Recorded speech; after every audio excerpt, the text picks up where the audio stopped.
Advanced mode for color stones. Ruby and sapphire. Ruby and sapphire practically always contain enough chromium to produce a reaction to the UV beam. The fluorescence spectrum reveals a diagnostic peak centered at 694 nanometers. As you can see in the following samples, even if sapphires show different color reactions, the fluorescence spectrum doesn't change, since even a small chromium content is able to trigger the emission at 694 nanometers. Please note that there is no difference between the spectra of natural and synthetic corundum. Emerald. Even in this case, the chromium reaction is diagnostic. You will always find this broad band together with this peak in an emerald fluorescence spectrum.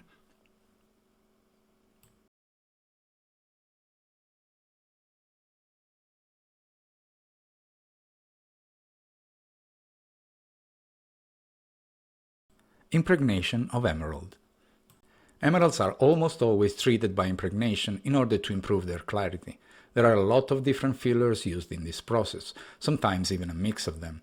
The most traditional ones are organic oils, others can be resins, either natural or synthetic, and synthetic polymers. It's somewhat important for the gem market to identify at least what type of filler has been used in the impregnation process. Since many of these fillers react to UV light, in several cases fluorescence spectroscopy can help in having a quick clue about the origin of the filler. Oils and organics. Cedarwood oil and similar organic compounds feature a yellowish-green luminescence reaction.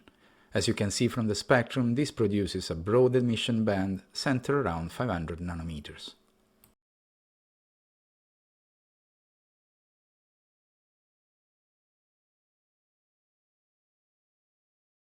Polymers and resins.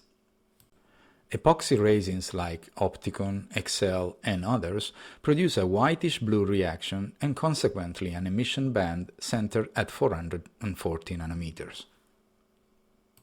Unfortunately, it's common practice for many treaters to use proprietary recipes, which are often a mix or combination of different substances. This practice creates issues in the identification of the filler due to the overlapping of spectroscopic features, even with more fancy techniques like FTIR, hence the impossibility sometimes to come to a precise conclusion about the real nature of the filler. Regardless the origin of the filler, what we honestly find more important is to identify its relative extent inside the gem. The more the fractures, the more the filler, so by evaluating the amount of it, we can have an idea about the quality of the crystal. The EXA is particularly useful for this matter. The powerful UV beam is able to highlight every reacting filler, as you can see here. Spinel. Chromium produces a unique spectroscopic pattern also in spinel. This is the famous so-called organ pipes emission structure starting at 650 nanometers.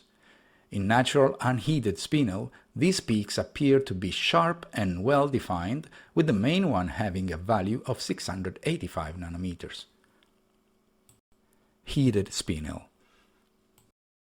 Here you can see a pair of earrings with two pink spinels and diamonds as they appear under the EXA probe. They are almost identical in color and quite clean. The first one shows a spectrum of a natural spinel. You can see the main and side peaks matching the reference in the database.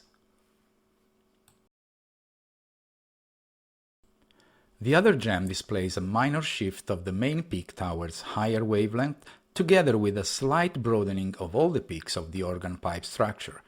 This is consistent with exposure to heat. If the spinel is heated, this will cause a disorder in the crystal lattice, which can be revealed by broadening of the major chromium peak along with its shift towards higher wavelengths. The same broadening and shift will occur to the minor peaks as well. Although heating natural spinel is not a very common practice, sometimes it's possible to find them even among the most unsuspected material, as the example just shown clearly demonstrates. Synthetic spinel. In the spectrum of synthetic spinel, these modifications of the organ pipe pattern are usually more dramatic, as you can see here. There are some cases where the spectra of synthetic spinel overlap the ones of natural heated. As a general rule, the natural or synthetic origin of the stone must be confirmed by other gemological tests.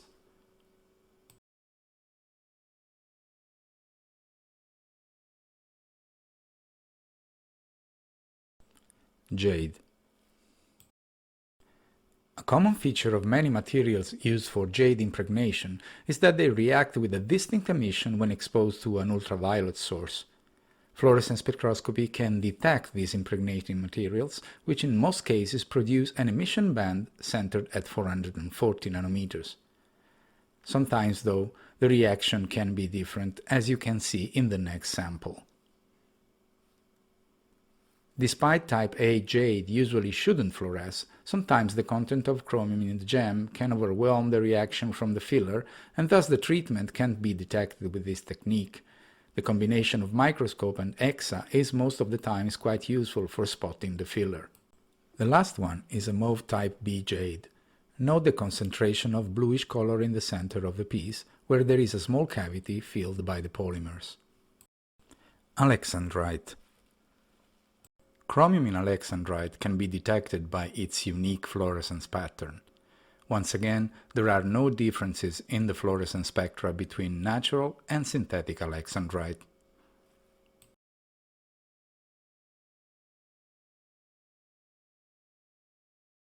Tanzanite. All Tanzanite spectra feature these two broad peaks around 700 nanometers. They are caused by vanadium impurities in the crystal lattice.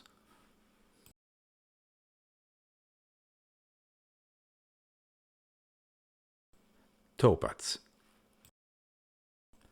Although there is still not an agreed definition of imperial topaz in the industry, the strongly saturated orangey-pink topaz are rare and highly appreciated.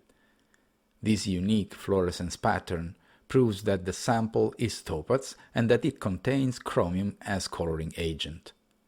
A pink or orange colored topaz not having this fluorescence pattern is suspicious. Probably it's either irradiated or coated. Tsavorite. Tsavorite garnet can be quickly identified by this fluorescence spectrum. The structure around 700 nanometers caused by vanadium is truly unique for this gem material.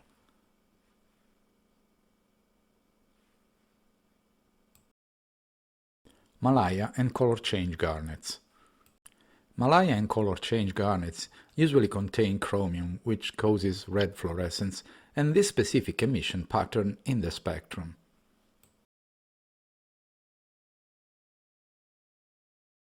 Zircon. Natural colorless or blue zircon are not difficult to identify by a skilled gemologist. Still, EXA can do the same job in a fraction of seconds. Just memorize this pattern, which is caused by rare earth elements impurities.